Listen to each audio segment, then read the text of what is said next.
नाजरीन, खबरें अब तफसील से। हिंदुस्तानी सियासत की तारीख में आज का दिन तारीखी है। आज पुरानी संसद का आखिरी दिन था। आज नए संसद भवन में खुसूसी सेशन का आगाज हुआ। पुरानी संसद में सुबह 9:30 बजे लोकसभा और राज्यसभा के अराकीन का मुश्तरका फोटोशूट हुआ। बता दें कि वजीर आजम नरेंद्र मोदी सुबह 11 बजे आला वुज़रा लोकसभा और राज्यसभा के सांसदों के साथ संसद के सेंट्रल हॉल में पहुंचे। इस दौरान सेंट्रल हॉल में एक तकरीब मुनक्किद हुई, जिसमें 2047 तक हिंदुस्तान को एक खुशहाल मुल्क बनाने की करारदाद लाई गई।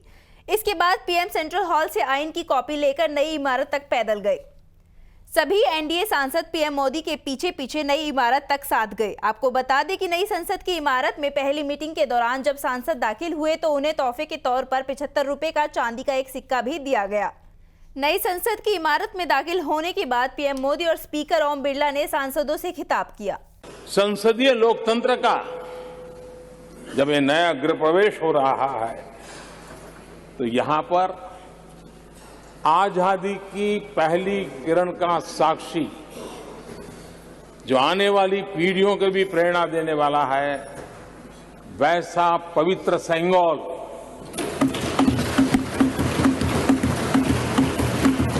और ये वो सेंगोल है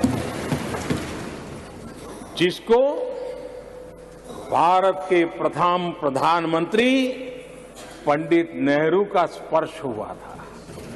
ये पंडित नेहरू के हाथों में पूजा विधि कर करके आजादी के पर्व का प्रारंभ हुआ था और इसलिए एक बहुत महत्वपूर्ण अतीत को उसके साथ ये सेंगोल हमें जोड़ता है। तमिलनाडु की महान परंपरा का वो प्रतीक तो है ही, देश को जोड़ने का भी, देश की एकता का भी वो प्रतीक है। और हम सभी माननीय सांसदों को हमेशा जो पवित्र सेंगोल पंडित नेहरू के हाथ में शोभा देता था, वो आज हम सबकी प्रेरणा का कारण बन रहा है। इससे बड़ा गर्व क्या हो सकता है। आज हमारे देश के लोकतांत्रिक इतिहास का एक अत्यंत महत्वपूर्ण दिन है, जब हम संसद के नए भवन में लोकसभा की पहली बैठक आरंभ कर रहे हैं। हमारा सौभाग्य है कि हमें संसद के पुराने और नए दोनों भवनों में अपने संसदीय दायित्वों के सम्यक निर्वहन का अवसर मिला। इस ऐतिहासिक अवसर का साक्षी बनने का अवसर हमें मिला है। इस शुभ अवसर पर मैं आप सबको शुभकामनाएं देता हूं, बधाई देता हूं। आज हम सबके लिए शुभ दिन है। मैं सभी को भी गणेश चतुर्थी की भी बहुत बहुत शुभकामनाएं, बधाई देता हूं। माननीय सदस्यगण, आज हम अपने देश के उन संस्थापकों, राष्ट्र निर्माताओं को स्मरण करते हैं और उन्हें श्रद्धांजलि देते हैं, जिनके संघर्ष एवं बलिदान के कारण हमें आजादी मिली। उन्होंने एक ऐसा संविधान दिया जो जनता की को केंद्र में रखकर राष्ट्र के प्रत्येक नागरिकों की प्रगति को सुनिश्चित करता है। माननीय सदस्यगण, जो हमारी श्रेष्ठ संसदीय परंपराएं, परिपाटियां और अनुभव रहे, हम इस नए भवन में उन श्रेष्ठ परंपराओं को आगे बढ़ाएंगे। जो हमारे अच्छे अनुभव रहे उनको आगे बढ़ाएंगे और जो हमारे अच्छे अनुभव नहीं रहे उन अनुभवों को त्याग करेंगे। ये हम संसद की उच्च मर्यादा प्रतिष्ठा कायम करें। हम नए भवन में नए विचारों के साथ लोकतंत्र की संस्कृति को, चर्चा संवाद की श्रेष्ठ परंपराओं को स्थापित करें। उत्तर प्रदेश के वजीर आला योगी आदित्यनाथ ने आज लोक भवन में मुनक्किदा एक तकरीब के दौरान कौमी गिजायत माह के तहत 155 करोड़ रुपए की लागत से तैयार 1359 आंगनबाड़ी मराकज का इफ्तिताह किया और संगे बुनियाद रखा। इस मौके पर उन्होंने 50 करोड़ रुपए की लागत से 171 चाइल्ड डेवलपमेंट प्रोजेक्ट ऑफिसेस का भी संगे बुनियाद रखा। इस मौके पर सीएम योगी ने तकरीब से खिताब भी किया। हम सब जानते हैं कि पोषण अभियान एक स्वस्थ भारत और एक समर्थ भारत की नींव रखता है। प्रधानमंत्री जी ने इसलिए कुपोषण के खिलाफ एक व्यापक अभियान प्रारंभ करने के लिए पूरे देश को प्रेरित किया। कुपोषण का दुष्परिणाम क्या होता है? मुझे याद है पूर्वी उत्तर प्रदेश में इंसेफ्लाइटिस से मौतें होती थी और मौत भी 1 से लेकर के 15 वर्ष तक के बच्चों की होती थी। प्रतिवर्ष 1200-1500 मौत के आंकड़े पूरे प्रदेश भर से निकलते थे। जब प्रदेश सरकार ने केंद्र सरकार के साथ मिलकर के अंतर विभागीय समन्वय से, उसमें हमने स्वास्थ्य विभाग को नोडल विभाग बनाया था 2017 में, और नोडल विभाग बनाने के साथ इसमें महिला और बाल विकास विभाग को, बेसिक और माध्यमिक शिक्षा को, नगर विकास और ग्राम्य विकास एवं पंचायती राज को, इन सभी को इसके साथ जोड़ा। तो आप आश्चर्य करते होंगे कि 1977 से लेकर 2017 तक प्रदेश में, उत्तर प्रदेश में लगभग 50,000 बच्चे जिस इंसेफ्लाइटिस की चपेट में आकर के काल कलवित हुए थे, 18 से इसमें निरंतर कमी आई और आज की स्थिति है कि इंसेफ्लाइटिस उत्तर प्रदेश से, यानी अंतर विभागीय समन्वय, कन्वर्जन के माध्यम से हम पूरी तरह समाप्त करने में सफल हुए हैं। मुल्क भर में आज से गणेशोत्सव मनाया जा रहा है। लोग भगवान गणेश की आमद को लेकर पूजा अर्चना कर रहे हैं। महाराष्ट्र के वजीर आला एकनाथ शिंदे ने गणेश चतुर्थी के पेश नजर अपनी रिहाइशगाह पर पूजा की। साथ ही उन्होंने खानदानी जज्बात के साथ बप्पा की आरती भी की। सीएम शिंदे ने अहले वतन को गणेश चतुर्थी की मुबारकबाद भी पेश की। इस दौरान सीएम शिंदे ने मीडिया से बात करते हुए कहा कि मैं अहले वतन को गणेश चतुर्थी की मुबारकबाद देता हूं। का आगमन हुआ है, गणेश चतुर्थी है। मैं सभी गणेश भक्तों को बहुत बहुत शुभकामनाएं देता हूं, उनका अभिनंदन करता हूं। आज महाराष्ट्र के लिए नहीं बल्कि देश के लिए बहुत बड़ा दिन है। और मैं कल कश्मीर में था और वहां भी लाल चौक में गणपति उत्सव लोग मना रहे हैं पिछले 25-30 साल से। मतलब पूरे भारतवर्ष में गणपति उत्सव बड़े धूमधाम से मनाने का कार्यक्रम पूरे सभी नागरिक करते हैं। और इसलिए महाराष्ट्र के सभी दुख संकट ये विघ्नहर्ता दूर करे।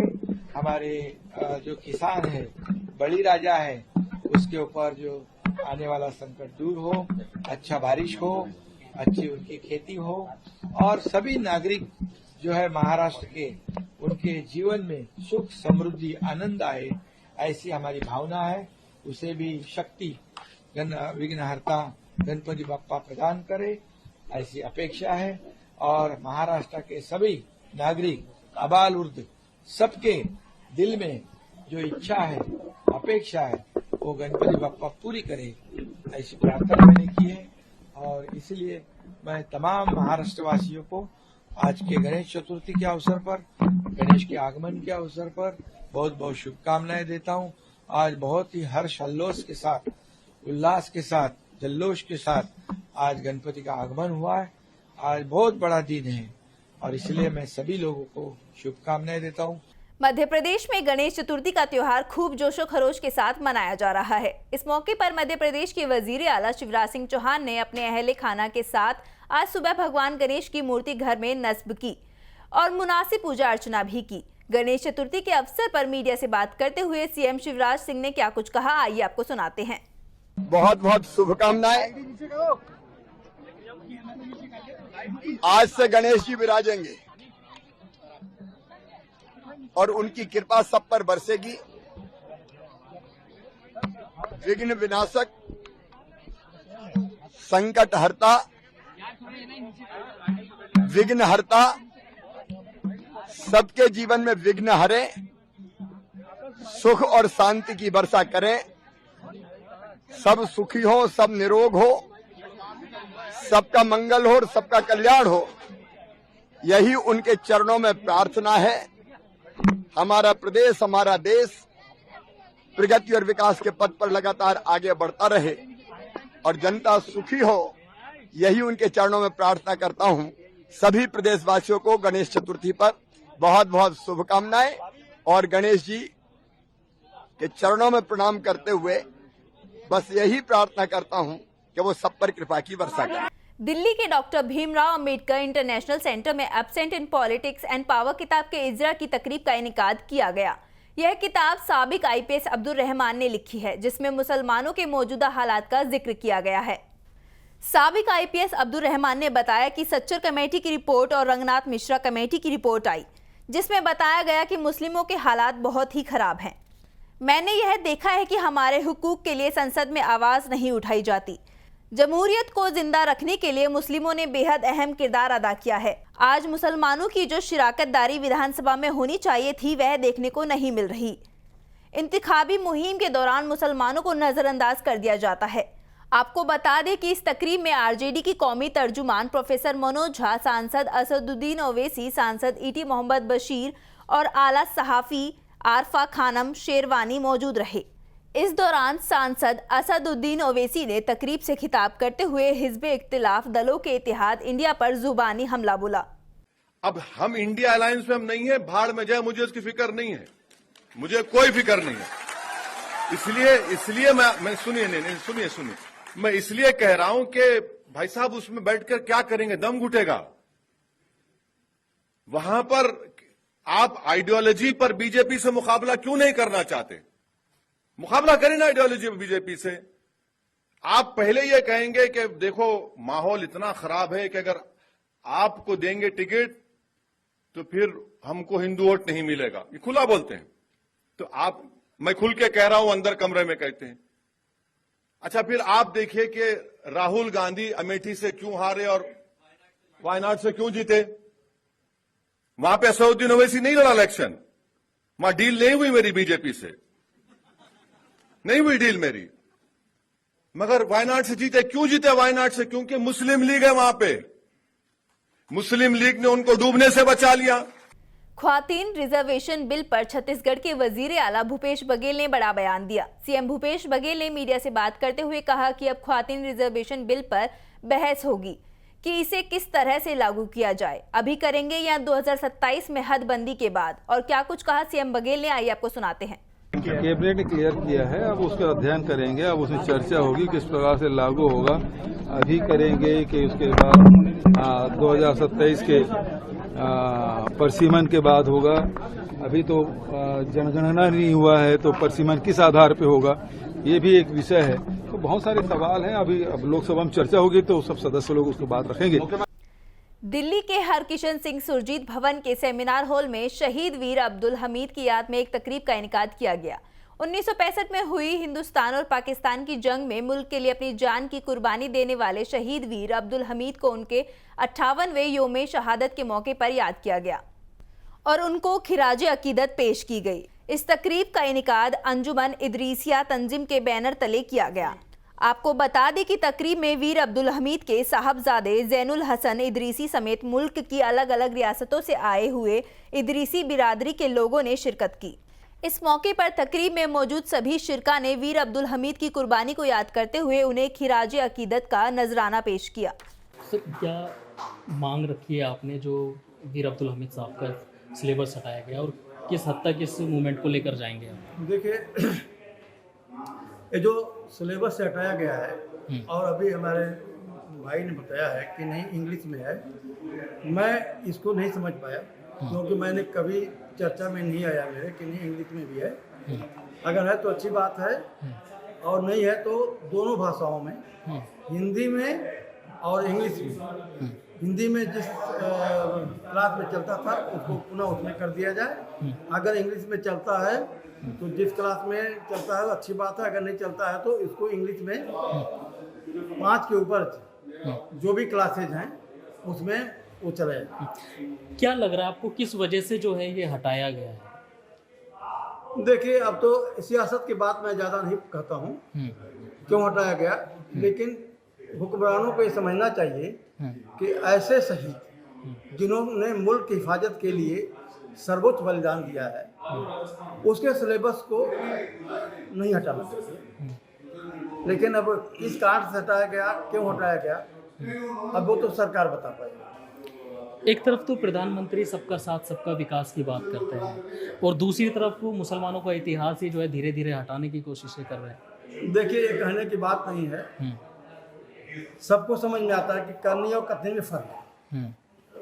अब हम कहें जबरदस्ती कि नहीं, ऐसा नहीं है, लेकिन जो दिख रहा है वही मैं बोलूँगा, जो कहा जाता है वो होता नहीं, वो धरातल पर नहीं। हिंदी में हटाकर उसको इंग्लिश में 8th क्लास में कर दिया गया है। लेकिन मेरी सोच ये है कि इसको हटाना ही नहीं चाहिए था। जो जहाँ पे था वैसा बहुत ठीक जगह पे था, क्योंकि अब जहाँ पे हम प्रमोट कर रहे हैं अपने इंडिया को भारत में, तो भारत में इंडिया को प्रमोट कर रहे हैं, तो वहाँ पर फिर हम इंग्लिश में जा रहे हैं। तो ये सोचना हमारा ऐसा है कि ये दोहरी नीति कैसी है, क्या सोच है आपकी इसके बारे में।